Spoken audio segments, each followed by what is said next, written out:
Bonjour et bienvenue, aujourd'hui nous allons utiliser un outil très pratique, il s'appelle json-generator.com. C'est un outil qui nous permet de générer des fichiers JSON.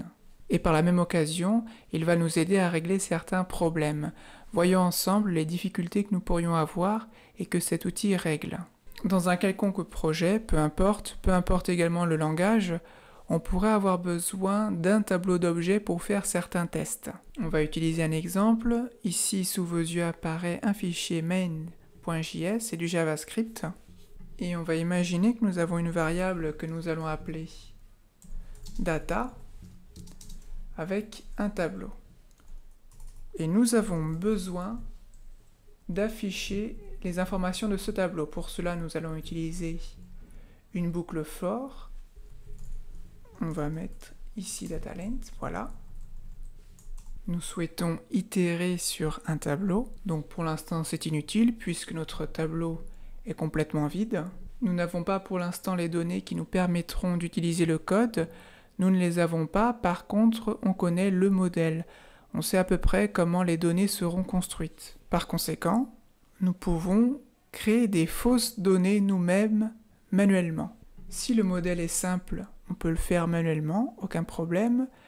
Mais si nos données, le modèle est composé de tableaux, d'objets, dans les objets il y a d'autres tableaux, etc., ça peut être vite très compliqué. Et c'est là qu'intervient notre outil qui nous permettra de générer des tableaux version JSON pour faire des tests par exemple. Et nous allons voir comment il fonctionne.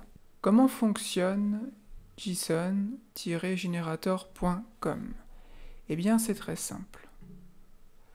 On va d'abord paramétrer l'outil. Donc ici, apparaît à l'écran une image, on dirait un tableau d'objets ou un fichier JSON, mais c'est un peu différent, en fait, c'est paramétré. Ici, on paramètre, ensuite, on exécute, et que se passe-t-il? Eh bien, notre fichier est généré directement.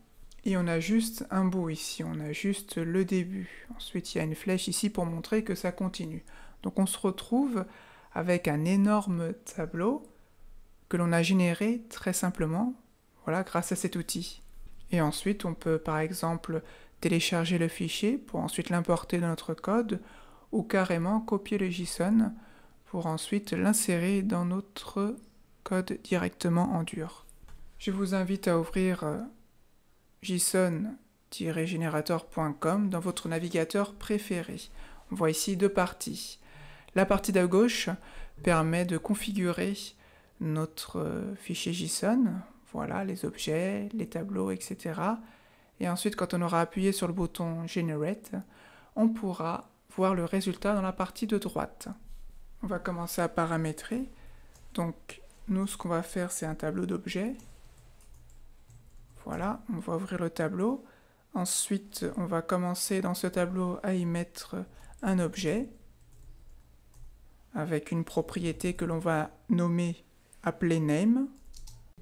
On va pouvoir maintenant utiliser les fonctionnalités de notre outil.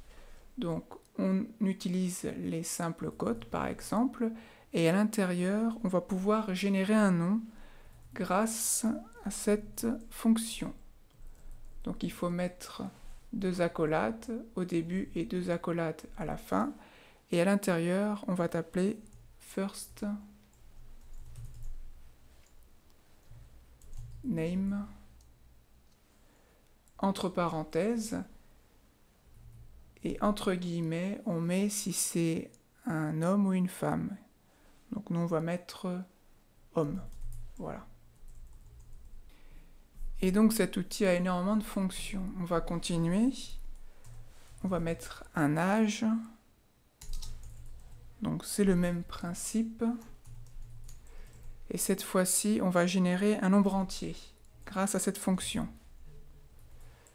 Au début, on met le minimum et à la fin, on met le maximum. Donc ici, on va générer un âge entre 18 et 45 ans.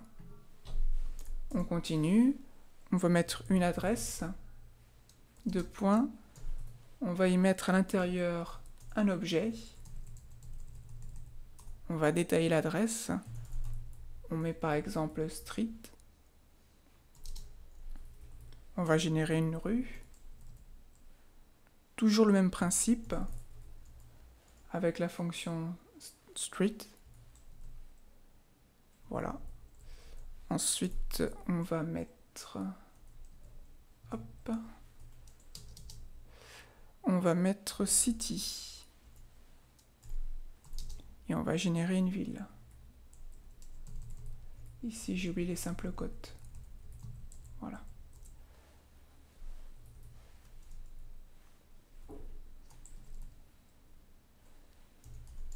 City.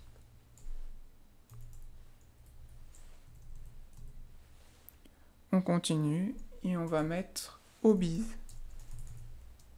Deux points, on va y mettre un tableau. Et dans ce tableau, on va juste générer un mot au hasard. Pour cela, on va utiliser la fonction suivante, lorem. On met 1, on souhaite générer qu'un seul mot. Et ici, en second paramètre, on va mettre words, pour dire que l'on veut justement générer un mot. Et on ne peut pas mettre des simples cotes, parce qu'on a déjà mis ici, donc on va mettre des guillemets.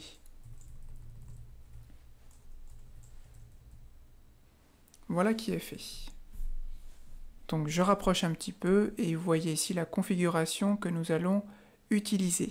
En haut, il y a le bouton Generate qui permet de générer le fichier JSON. Si on appuie, le fichier JSON est généré. Et ici, on voit qu'il y a une erreur, donc on va corriger. Effectivement, j'ai oublié une petite parenthèse. Ici, je vais corriger. On clique de nouveau sur Generate. Voilà. Donc ici, c'est généré. On voit ici notre tableau d'objets. Mais il y a juste un objet. Mais nous pouvons faire en sorte qu'il y ait plusieurs données dans les tableaux. Et on va faire ça tout de suite grâce à une autre fonction. C'est la fonction repeat.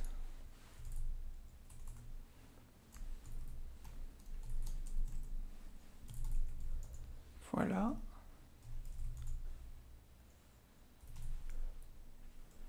Et à l'intérieur, on met le nombre d'objets qu'il faut dans ce tableau. Et nous, on va mettre 10.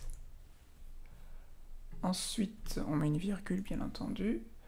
Ici, on va faire pareil pour que les personnes aient plusieurs hobbies. Alors, on va copier-coller. Et on va faire différemment. On va mettre un premier chiffre, 5. Et le deuxième chiffre, on va mettre 20. Et là, c'est un peu différent. Ça signifie que ça répétera ce tableau, ou les données de ce tableau, au minimum 5 fois et au maximum 20 fois. Ça va générer un nombre aléatoire entre 5 et 20. Faisons le test. On génère. Et là, on voit notre tableau qui est terminé. Ça a été généré automatiquement. Et c'est beaucoup plus simple, hein. Si on devait faire ça manuellement, il y aurait des sources d'erreurs et ça serait vraiment très compliqué pour nous. On peut copier les données et les coller directement ici. Et comme ça, notre tableau d'objets est prêt, on peut faire des tests.